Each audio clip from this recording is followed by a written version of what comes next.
Hey warriors, you're standing at the edge of your old life, and you can feel it crumbling beneath you. Maybe it broke slowly, one disappointment after another, until the weight became unbearable. Or maybe it shattered in a single moment, like lightning splitting a tree in half. Either way, something inside you finally whispered, enough. Enough pretending. Enough carrying what hurts.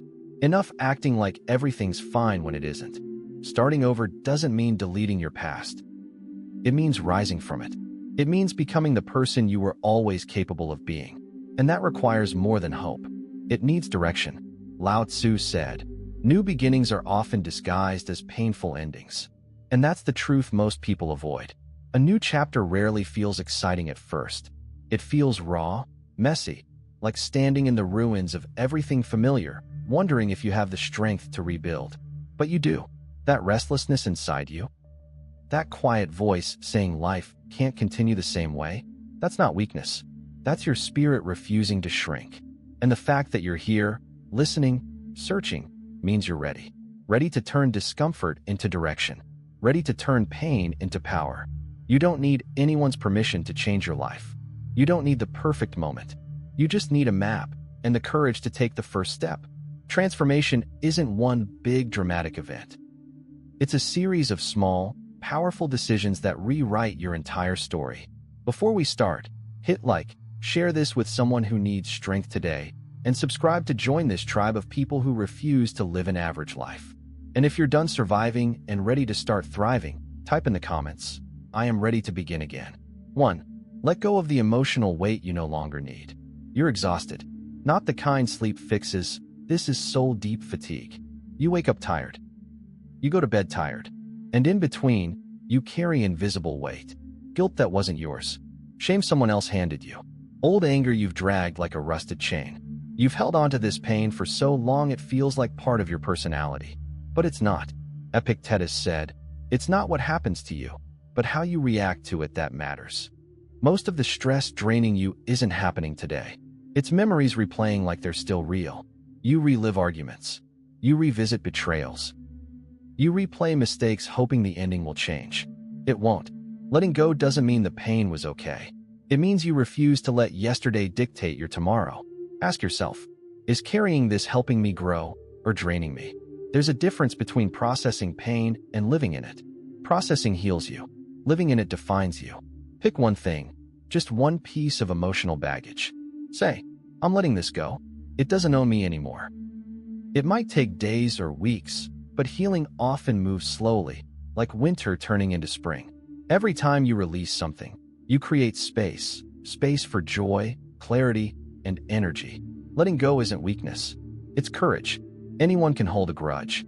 It takes a warrior to put it down. 2. Make one honest choice that moves your life forward. Most people stay stuck in pain they understand rather than risk pain they don't. It's like living in a collapsing house, because at least you know which floorboards creak. That's where most people stay, familiar misery disguised as safety. But one honest choice, just one, can break the cycle. Kierkegaard said, "The most common form of despair is not being who you are." You know the choice you've been avoiding. It's been whispering to you. A boundary, a conversation, a risk, a truth. It doesn't have to be big. It just has to be real. You've been waiting for the right time.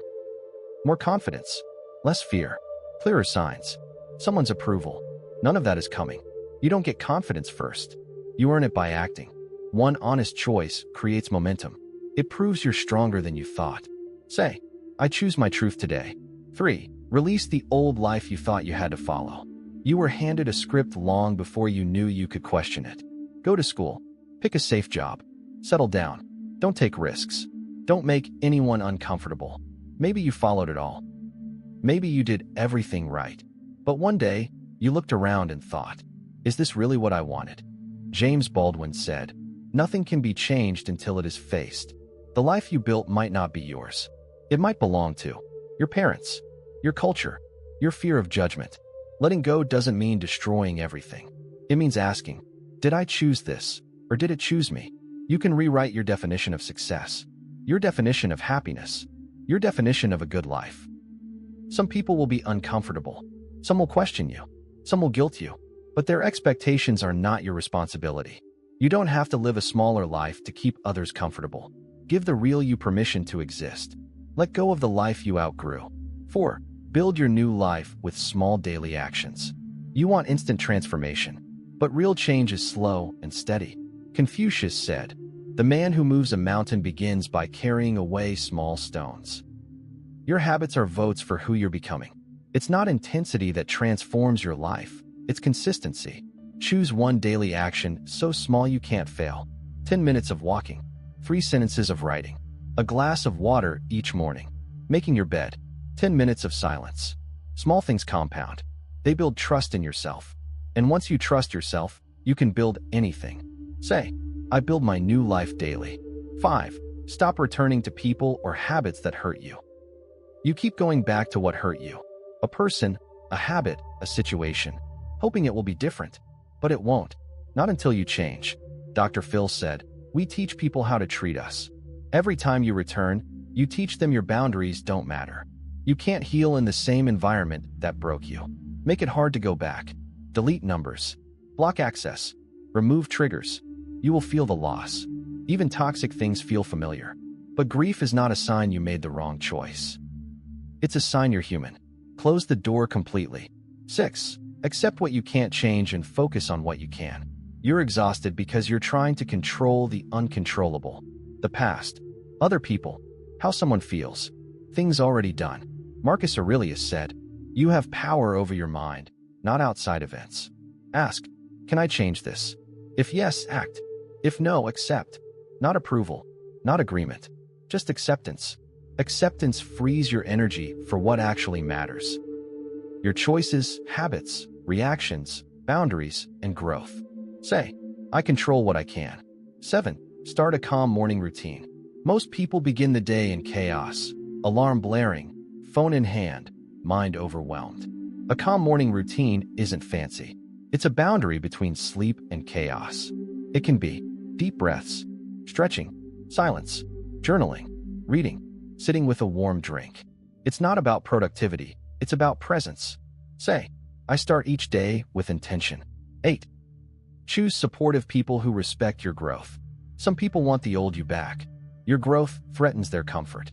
Jim Rohn said, "You are the average of the 5 people you spend the most time with." You don't need to cut everyone out, but you do need to limit access to those who dismiss your goals, undermine your progress, weaponize your past, love some people from a distance. That's maturity. Say, I choose supportive people. 9. Allow slow progress. It still counts. You're comparing your beginning to someone else's decade. Success takes time. Growth takes time. Healing takes time. Kaizen, continuous small improvements, is what builds extraordinary results. You're not failing. You're simply in the middle of your transformation.